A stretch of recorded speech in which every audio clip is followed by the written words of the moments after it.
आउ मुई पढ़ुला टाइम रे भावुली कि देश रे समाज रे माँ भारत मातार लगे किसी गोटे कर्मी बोलिक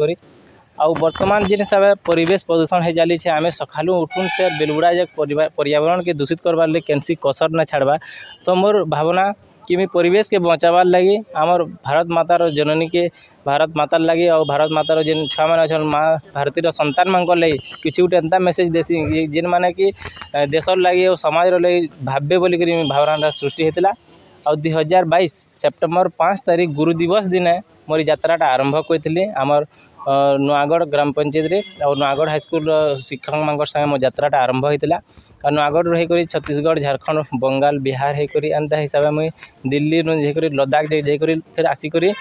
कन्याकुमारी साइड बर्तमान मुई इहादे नॉर्थ ईस्ट पूरा करी प्रभु श्री राम धाम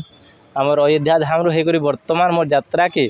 भारत सारा भारत रे 28टा राज्य रे 20,000 किलोमीटर साइकिल चले कर आमर पश्चिम ओडिशा जन्मभूमि के मुई फिरीछे। और पहला करी मुई सुंदरगढ़ देकर हेकर मुई इहादे झारसुगुड़ा के फिरीछे। और झारसुगुड़ा रे जिन प्रकार लोकंकर भल पाइबाटा आउ कलेक्टर ऑफिस रो जिन सदस्य अच्छन आउ मीडिया समस्त जिन हिसाब से सहयोग मिलला मुई आपण मानकु समस्त को बहुत धन्यवाद दौचे।